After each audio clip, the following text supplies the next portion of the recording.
Darian Mensah is being sued by Duke.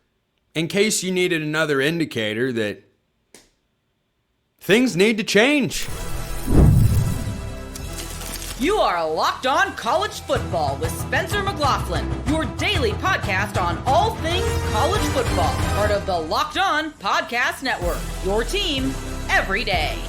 Welcome, everybody, to another episode of Locked On College Football. I'm your host, Spencer McLaughlin. Thank you all so much for making this your first listen or your first view of the day. It is part of the Locked On Podcast Network, your team every day, the number one sports podcast network out there. Thank you all so much, especially my everydayers, for helping make that the case. Notre Dame making good portal moves to load up for a title run. We will check in with Tyler Wojciak later. Should the playoff expand? Nope, but it might. This episode brought to you by our friends over at FanDuel. FanDuel is officially in playoff mode. Every game day during the NFL playoffs, FanDuel is giving customers even more ways to get in on the action. Visit FanDuel.com to get started. Duke is suing Darian Mensah. They are hoping the end result is what happened with DeMond Williams at Washington, who was going to be, it seemed, the LSU quarterback for 2026. LSU had made him a focus. LSU had offered a big deal, and then Washington was threatening to sue him, and then he had to go back to Seattle and now has to repair all the relationships in the locker room. And now Duke saw that and said, well, wait a minute, if it worked for them, maybe it will work for us. But, you know, the opposite of that Tobias Funke line from Arrested Development. So they're also doing this because obviously they believe they have legal standing to go about and make him hold up his end of the bargain that he signed. So this is going to get sorted out. The original court date is set for February 2nd. Seems like at least one side wants that to be moved up sooner because Darian Mensah would probably like to, find his new school. Miami is the only logical. Well, okay, I shouldn't say that. Not the only logical option, but is the most likely option. There's a crystal ball on 24/7 Sports, and that we're waiting to see whether that comes to fruition based on something that happens in a courtroom is reflective of how things fundamentally need to change. Here's the problem, though. Of all the things that are going to be debated, how high on the priority list do you think the enforcement of NIL contract deals is? I don't think it's very high on the list. Nobody could tell you right now what the television deal or how many teams are going to be in the playoff for college football in 2026. They don't know what their postseason is going to look like. I'll have more on that later in the show. That's going to be top of the priority list. Then you've got to figure out the calendar and whether or not that can be changed. And that, frankly, might depend on how many teams you wind up putting into the college football playoff. But to be in a sport where a team is suing its own student athlete so that he will hold up his end of a contract that was signed after previously announcing he was going to return to the school. This is a mess. This is a mess, and I don't think there's an end in sight. Now, I do want to make something very clear that a few folks weren't fully understanding from my segment yesterday when discussing this matter. I do not believe that Miami is some evil, no good, very bad villain for coming in with an offer that's probably at least $5 million because Duke is paying him about $4 million. So if he were going to leave, I don't think they just said, here's another $200,000. No, he could probably get in the $5 to $6 million range from the Hurricanes, who, by the way, had one of their young quarterbacks transfer out. He's expected to go to East Carolina. So they don't have another option there. I don't fault Miami. I fault the system that has been created. Because not only did Duke present Darian Mensah with a contract that he signed that he's trying to get out of, he also left the Blue Devils at the last possible moment and thus left them with no option. If Duke goes into the tank in 2026, and Manny Diaz has got a lot of work to do on the defensive side of the ball, their offense was great, and they just won the ACC championship. If they pull back and I'm not kidding, win 3 or 4 games next year, it'll be entirely Darian Mensah's fault. And I had the same take on this situation as I did when Damon Williams wanted to leave Washington, announced he was going to leave. This is not healthy. This is not a sustainable reality for coaches and players and fans to have to deal with. The problem is I don't know where the enforcement is going to come from. Obviously, to some degree, Damon Williams didn't believe that he was going to be able to win his legal battle and be able to leave Washington. So now he's got to go back into that locker room and repair relationships and trust with coaches, teammates, fans, and donors alike. That's not good. I heard this point get made on another show. When Damon Williams struggles, and he's a good football player, by the way. I'm not sitting here telling you he's terrible and everything's going to be bad. Every quarterback faces ups and downs. How do you repair that level of trust in the locker room? Jedd Fisch has got a mighty task in front of him. And Duke might be forced into the exact same scenario with Miami. And I am faulting the structure. Not that a quarterback leaves to go somewhere else for more money. That's not the problem. The problem I have with these two individual scenarios that should bother all of you as well as college football fans is that a contract was signed and an announcement was made. And that not just somebody's word. This is not going back on a verbal commitment in a high school cycle or, DJ Lagway almost didn't sign with Baylor, but he did. Kenny Minchie was going to Nebraska and then decided to go to Kentucky. He hadn't signed anywhere yet. Is it great? No. But the verbal commitment and flip, that's one thing. The sport can endure for all of that. But when serious money has been committed, signatures have been put onto paper, and public announcements have been made, that needs to be the end of it. You do not want to yank around your fan base, your coaches, or your locker room with any of this stuff. It is not good. But if you're Duke, of course you'd rather have Darian Mensah, the football player. Do you really want to have somebody that doesn't want to be there? It's probably the best of a bad option or a bad list of options right now. And I don't think that it's a great option. Josh Hoover is probably going, I don't know the details. I'm just speculating. He's going to Indiana, right? Sam Levitt's going to LSU. Both those guys were in good spots before. They decided to go into the portal. I'd guess Brendan Sorsby going to Texas Tech. That all of these guys are getting more money at their new schools than they were getting at their prior schools. That is not in any way my objection. The process by which this is all going down is highly objectionable for everybody involved. And now we're sitting and waiting on legal battles. You realize how impactful the courts. Duke requested a temporary restraining order from him going in the portal. That was denied. Now they're going to settle out everything else. This has got to change. I don't know who changes it. Make me dictator of college football. I'll make it happen. I will make it happen. I don't think we're very close to getting there, though. This is a mess. This is ugly. It's a stain on the sport to have these situations playing out. And I hope it's a blip on the radar. I'm not currently that optimistic. Leave your thoughts in the YouTube comments below. Hit me up on Twitter, however you want to get in touch. Do you think Notre Dame's making a national title run next year? They absolutely can. Absolutely can. And they're making noise in the portal. First, this episode is brought to you by our friends at FanDuel. The college football playoff, it has come and gone, but FanDuel is giving customers to win every single day of the year. There's always something over there. FanDuel's got the NBA. FanDuel's got the NFL. FanDuel's got college football when it comes back. And guess what?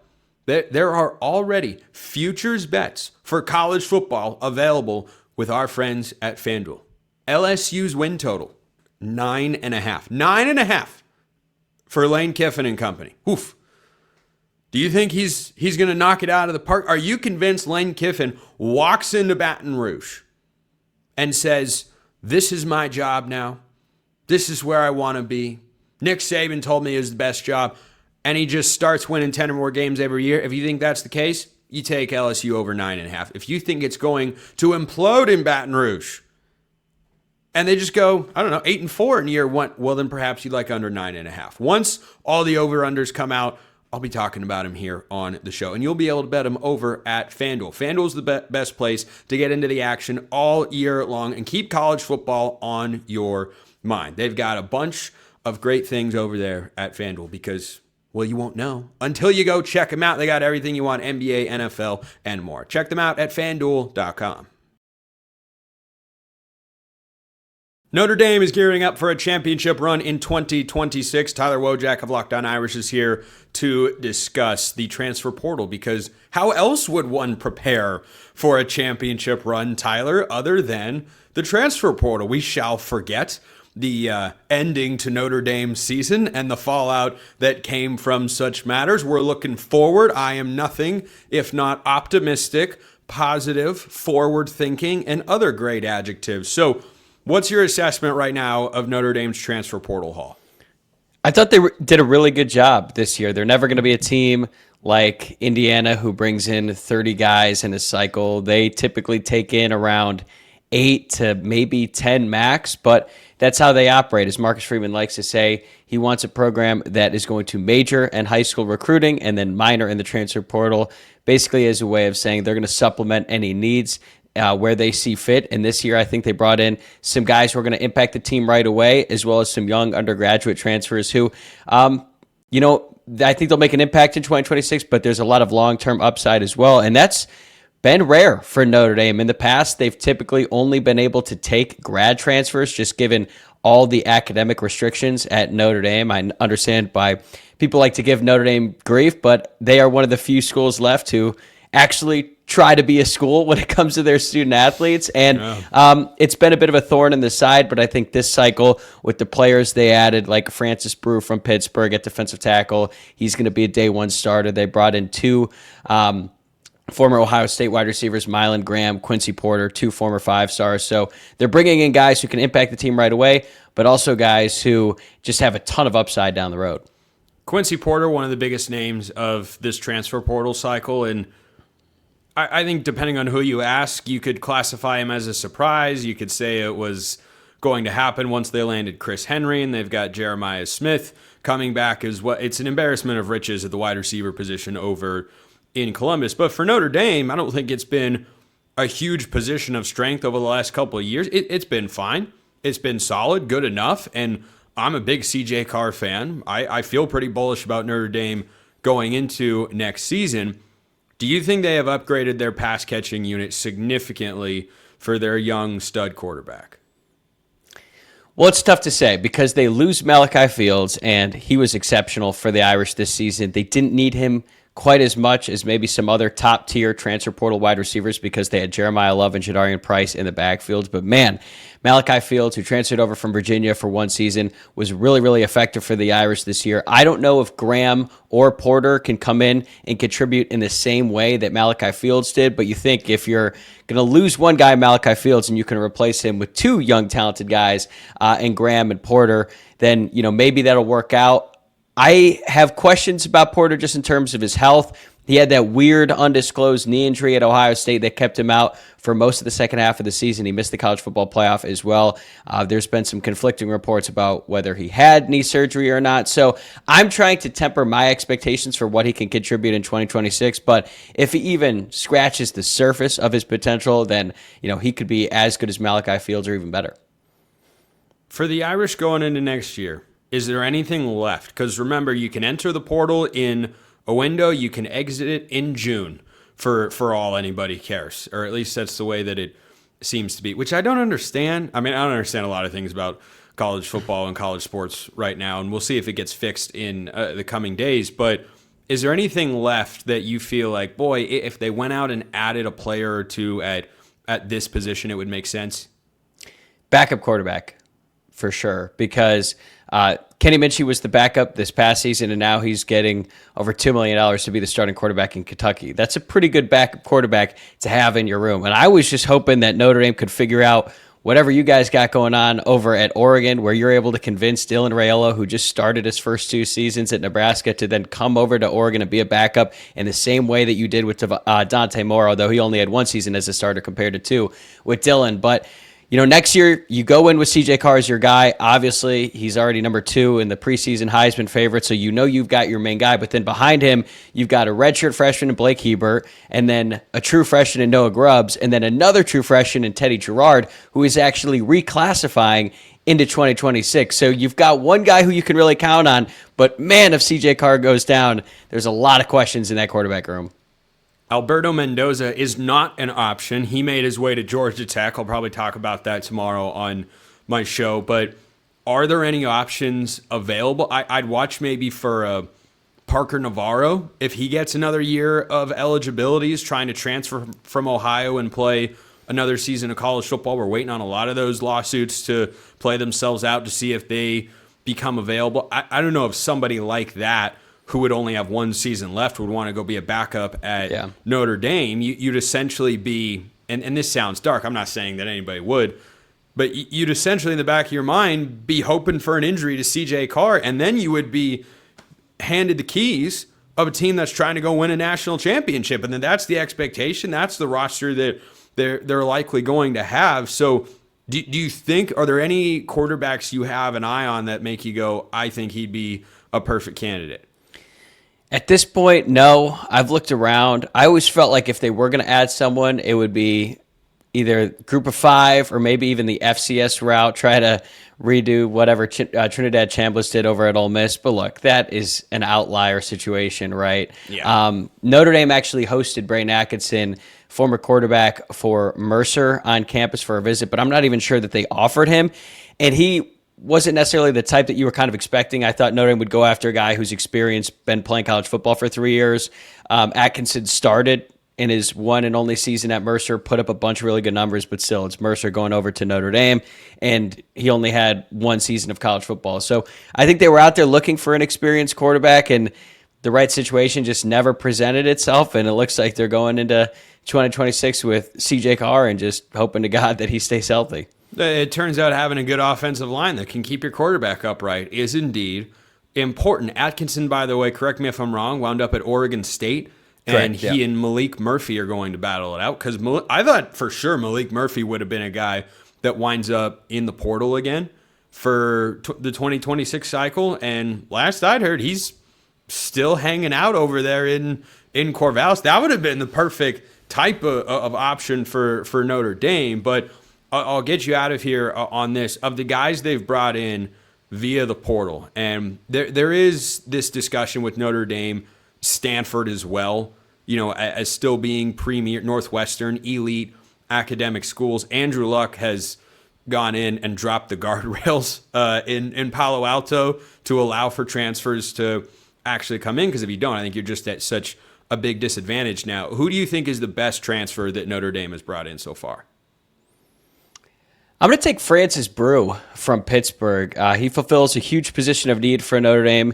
It was looking like they were going to be without their top 4 defensive tackles from this past season due to guys heading off to the NFL. Now, fortunately, one of those guys, Jason Onye, was granted a 6th year of eligibility literally 10 minutes before we started recording today. And that is literally as big as any portal addition they could have had, because he was starting throughout the second half of that season. So they bring him back, which is huge. And then they add Francis Brew from Pittsburgh, who was really, really good for the Panthers this past season. And when Notre Dame played them, he was wrecking the line of scrimmage. And Notre Dame has had a tendency to add ACC players after they play them. Like Malachi Fields had a pretty good game against Notre Dame when he was in Virginia. He was on Notre Dame's roster next year. Jared Dawson, the defensive tackle at Louisville, had a good game. He joined the team the next year. So now it's like every time an ACC player has a good game against Notre Dame, I'm like, could he be on the team next year?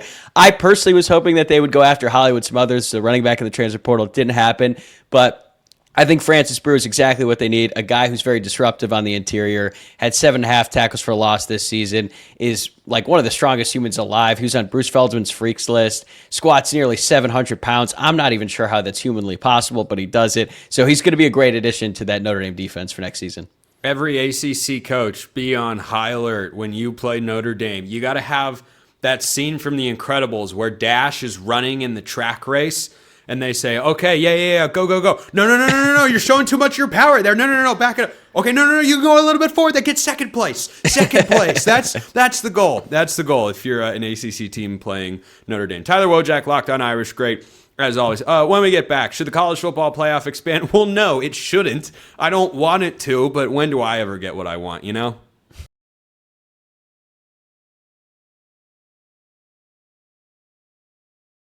In the coming days, there will be meetings that are as impactful on this great sport of college football as we have ever seen before. That's not me being hyperbolic, because when you are deciding how many teams the playoff is going to have in 2026, well, it doesn't get that much more impactful than that. Now, I do want to just start off by mentioning the hilarious impatience of this sport and the urgency that everybody acts with to get things how they want them as soon as possible. Give me another sport that has made a change to a playoff format and has allowed it to exist for 2 years and then has decided, nope, changes have to be made. The NCAA tournament has expanded the field. The NBA included the play-in tournament. The NFL added a team. It's not unique or necessarily wrong or right. I think it's a case-by-case basis to expand access to the playoff field. There are a lot of different factors that are at play. My priorities are usually different than that of TV executives, which are usually different than that of fans, which are usually different than that of the YouTube comments that I encounter on many such matters. And sometimes there's crossover agreement there. But according to On3, the SEC would rather keep the college football playoff at 12 teams than expand to 24. That's according to Chris Lowe over at On3. Greg Sankey reportedly wants a 16-team field. Why? Because it gets more SEC teams into the playoff. Are we living in the SEC's world anymore? Because this used to be about what the SEC wanted whenever they would get, and I'm not sitting here telling you that what Tony Petitti has always said. He made a comment at Media Days last year that I found as a college football fan to be totally horrible. He said there might be an 8-4 team deserving of getting into the playoff. And you need to hear those comments and think to yourself, well, why would he say that? Because it's in his league's best interest. And if he's there to serve the presidents and athletic directors, then yeah, that's him doing his job, or that's Sankey doing his job. That doesn't mean that it's actually a good idea that should be taken seriously. But that's the way all of this madness works. So sources told Brett McMurphy 3 days ago, the Big Ten, according to On3, has not moved off the idea of expanding to 24 teams.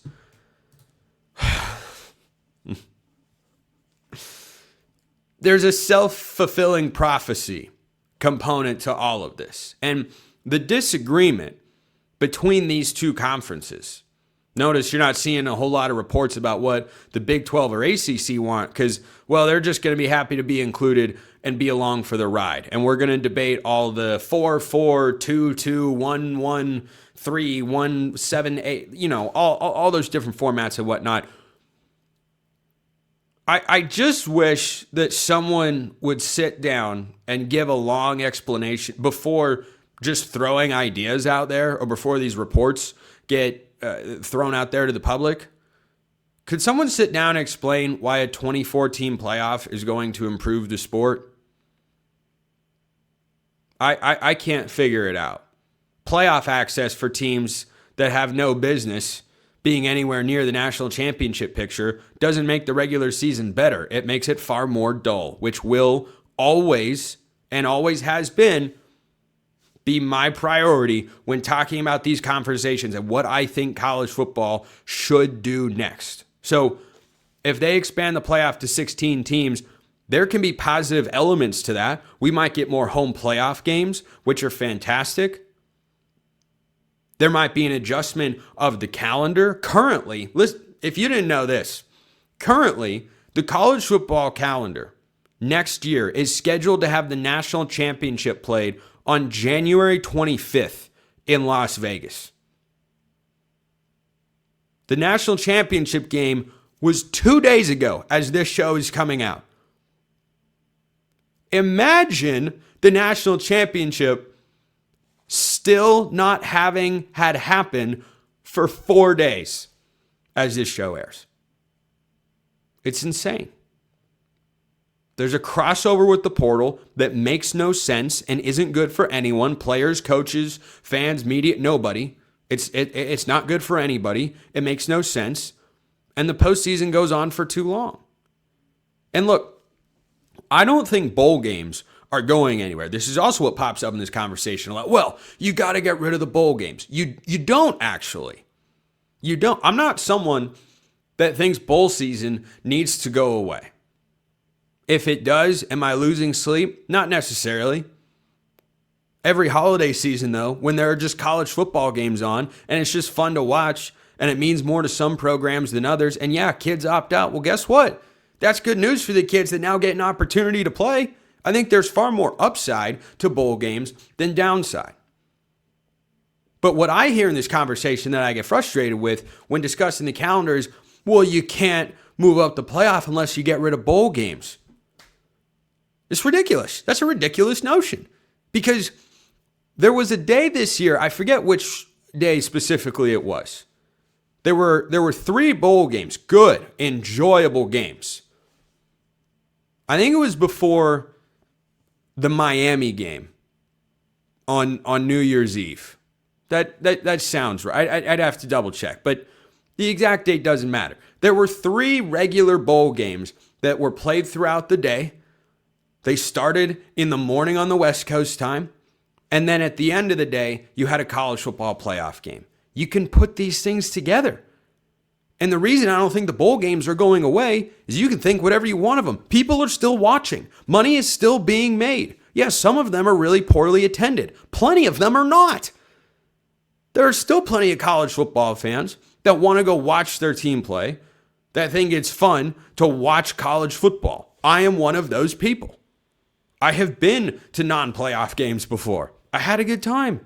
I'm not going to sit here and gaslight you into saying it's just as thrilling as being in the playoff. Well, no, of course not. Because most programs, not all, but if Indiana can do it, who can't? Most programs want to go play for a national championship. But the idea that you can't move the calendar up, which would have to happen, I think. I don't know, because there can be a lot of illogical things in this sport. The idea that you have to just eliminate bowl season is just flat out not true. You're just going to play them at different times. And you're going to put the playoff games in prime time. It's the Moneyball scene when they're getting Scott Hatteberg to play first base.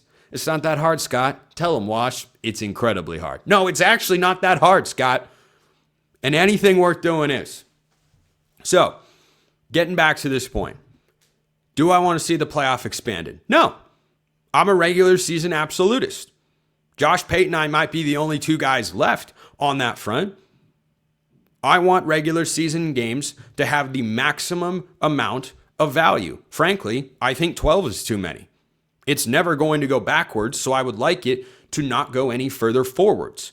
A 24-team... 24. You're just going to take more high-profile matchups, and it's going to feel like the NFL. You lose, and you go, shucks, darn. I never want to feel that. I never want to think that in college football. That's where you're migrating towards. But unfortunately, I've been pointing this out for years on this show. And plenty of you have argued with me, and that's totally fine. You're entitled to feel a certain way. I'm not telling you that you're not allowed to have your opinion on the matter. I'm just telling you that I have met for years, ever since this show, Locked On College Football, began, I have pointed out no one's going to stop expanding the playoff or stop lobbying for it until they get to 24, because someone's going to point out, well, look, they do it in FCS college football. As if those two, I cover FCS college football as a play-by-play guy. It's fantastic. I love it. It is not the same, nor should it be treated the same. So, no, I don't want to see the playoff expand. I don't want it to go to 16. I hope the rift between the Big Ten and the SEC reaches a point to where they say, no, we're just going to keep it at 12. I was pleasantly surprised this year at how important and urgent games still felt in the 12-team era. It didn't feel like it used to. It still felt really good. If you go to 24 and double it, I mean, losing a big game day game is going to be the biggest, who cares? All you have to do is beat the teams that are worse than you on your schedule if you're one of these top teams or programs, and then that's it. 9-3 gets you at 9-3 will be all but a lock to the play. That's just not a world I want to live in. So this is a developing story. You're going to have a lot of this conversation on the show. Appreciate everyone listening. I'll see you next time. And until then, hope you all have a wonderful rest of your day.